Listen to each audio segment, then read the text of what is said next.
हैं और शराब पी के गाड़ी चलाते हैं। देखिए भाई साहब, ये तो बहुत बुरी बात है। और आपकी हालत तो देखो, कितना पतला दुबला, शराब पी के सिंगल हड्डी। ऐसा लग रहा है जैसे कि फूंक मारूंगा तो यहाँ से सीधा दुर्ग में जाके गिरोगे। फूंक मारू तो हो जाए। देखिए भाई साहब, आपकी हालत इस समय ठीक नहीं है। आप मेरी बात मानिए, अगर सचमुच में अगर आप अपनी जिंदगी को सुरक्षित बनाना चाहते हैं तो शराब पीकर गाड़ी चलाना छोड़ दो मेरे भाई। तो मैं तो हर रोज छोड़ना चाहता हूँ। शिवलिंग के जतो भगवान ये दुनिया के लिए 20 पीढ़ी से मैं थोड़ा से दारू पी लेता हूँ। अच्छा, तो आप रोज शिव मंदिर जाते हैं, छोड़ूंगा ऐसे करके। हाँ। लेकिन नहीं छोड़ पा रहे हैं। नहीं, सचमुच में आप छोड़ना चाहते हैं? एकदम छोड़ना चाहता हूँ भाई। ठीक, तो मेरी बात मानोगे? देखिए भाई साहब, यहाँ डोंगर गांव में एक आश्रम है, प्रजापिता ब्रह्म कुमारी ईश्वरी विश्वविद्यालय। मैं वहां जाता हूं, मैंने वहां राजयोग का अभ्यास किया है और उसके बाद मैंने जितनी भी बुराइयां हैं सबको त्याग कर दी है। आज मेरा जीवन संतुलित है और बहुत अच्छा मैं गाड़ी चलाता हूं परमात्मा पिता की याद में।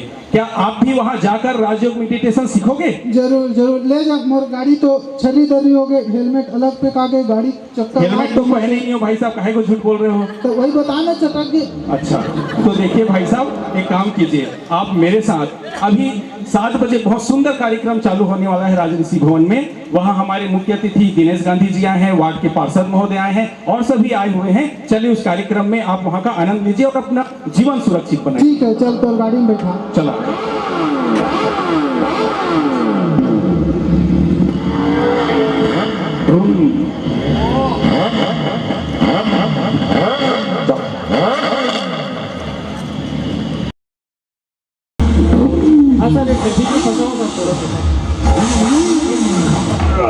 अरे अरे अरे भाई साहब, उठो उठो भाई साहब, उठो उठो।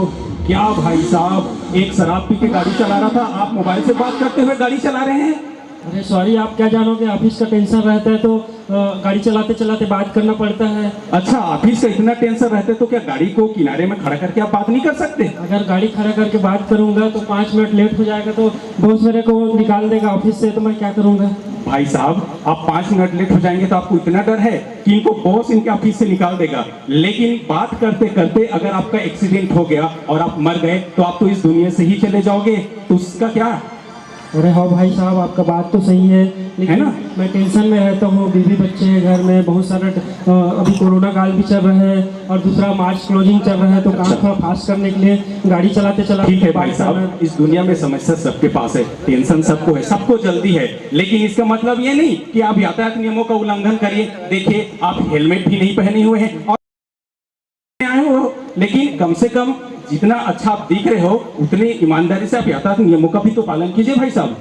जब प्रेशर रहता है ना सर ऑफिस का, तो ना तो सिग्नल समझ में आता है ना हेलमेट समझ में आता है, और हेलमेट लगा के मोबाइल में बात करते बनता भी नहीं है, इसीलिए बात कर लेते हैं। ठीक है भाई साहब, ये सब बातें तो ठीक है, लेकिन फिर भी आपको ईमानदारी से एक अच्छा नागरिक बनकर यातायात नियमों का पालन आपको करना ही चाहिए।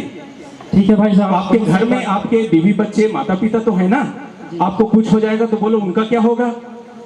सही बात, सोचा ही नहीं था। हाँ, तो इसके बारे में सोचो भाई। बहुत अच्छी बात बताई मेरे को। ठीक, और अगर आप मेरी एक बात मानो तो डोंगर गांव में एक बहुत सुंदर कार्यक्रम चल रहा है, सड़क सुरक्षा यात्रा आया हुआ है, क्या आप वहां जाएंगे मेरे साथ? जी बिल्कुल जाऊंगा। चलिए, आप उस कार्यक्रम का आनंद लीजिए। सभी समस्याओं का समाधान कर दिए, बहुत बहुत धन्यवाद। जी जी, अभी तो समस्या का समाधान होना बाकी है। चलो, राजयोग अब सीखेंगे, उसके बाद होगा भाई, ये तो एक रास्ता बताया मैंने। चलिए, ओम शांति, जाइए आप।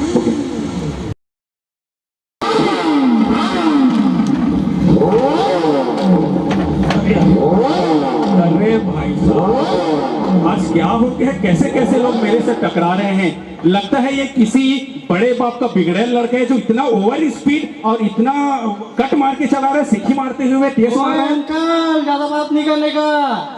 देखो भाई, आप चश्मा लगाए हो कि आपको दिख नहीं रहे? ऐसे हीरो जैसे लग रहे, लफूट लड़के जैसे ऐसी चलाते हैं गाड़ी। ज्यादा बात नहीं करने का है ना। देखो आप जानते नहीं मैं कौन हूँ? कौन हो भाई आप? मैं इस स्टेट के सबसे बड़े नेता का लड़का हूँ। भाई, आप कितने भी बड़े नेता का लड़का हो, लेकिन यातायात नियम तो सबके लिए समान है ना। अच्छा, एक बात बताइए। आप मेरे को नियम नहीं बताने का, मेरा पिताजी ये सारे नियम बनाते हैं। देखो भाई, आपके पिताजी ये सारे नियम बनाते होंगे, ठीक है, लेकिन इसका पालन करना तो सभी नागरिकों का कर्तव्य है ना। नियम न सुनाए तो अच्छा है। देखिए, मैं एक बात पूछूं आपसे? जो पूछिए। आपके घर में आपके माता पिता हैं? हाँ। क्या आप उससे प्यार करते हैं? बहुत प्यार करता हूँ। अच्छा, तो अगर आपको ऐसे गाड़ी चलाने के कारण अगर एक्सीडेंट हो जाए और अगर आपको कुछ हो जाए तो सोचो आपके माता पिता का क्या होगा? मेरे माता पिता ही तो मेरे को आज्ञा दिया है कि ऐसा वैसा चलाया करो। गलत बात है भाई साहब, ये आप अपने अहंकार में दोषारोपण कर रहे हैं। कोई भी माता पिता ऐसे गाड़ी लेकर गलत तरीके से गाड़ी चलाने का सुझाव बिल्कुल नहीं देते। वे लोग तो मुझे टोकते भी नहीं है। नहीं टोकते ना? हाँ? लेकिन फिर भी आपको ईमानदारी से नियमों का पालन करते हुए गाड़ी चलाना चाहिए मेरे भाई। अपने लिए नहीं तो कम से कम अपने बूढ़े माता पिता के लिए, अपने बीवी बच्चों के लिए, और तो और जो राहगीर बिना किसी गलती के नियम का पालन करते हुए जो गाड़ी चलाते हैं उनके लिए तो आप अच्छा नागरिक बन के नियम का पालन करते हुए गाड़ी चलाओ। ये तो आप बहुत अच्छा बात बता रहे हैं अंकल जी। क्या सचमुच में आप यातायात नियमों के बारे में जानना चाहते हैं? बिल्कुल बताइए, मैं जानना चाहता हूँ। और यातायात नियमों का पालन करते हुए क्या आप अपने जीवन को भी सुंदर और सुरक्षित बनाना चाहते हैं? हाँ बिल्कुल। तो उसके लिए आपको ब्रह्मा कुमारी आश्रम में जाके राजयोग मेडिटेशन का अभ्यास करना पड़ेगा भाई। उससे आपके जीवन का संपूर्ण समस्या का समाधान हो जाएगा। आपको जीवन जीने की कला मिल जाएगी, आपके जीवन में संतुलन आ जाएगा, और ये जो आप तेज मार के गाड़ी चला रहे हैं ना, आप एकदम अच्छा ईमानदार नागरिक बनकर बहुत सुरक्षित और सरल सफर आप करेंगे। हो जाएगा ना?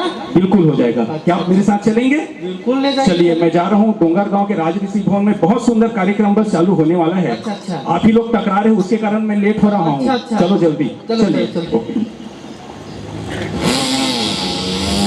ओम शांति।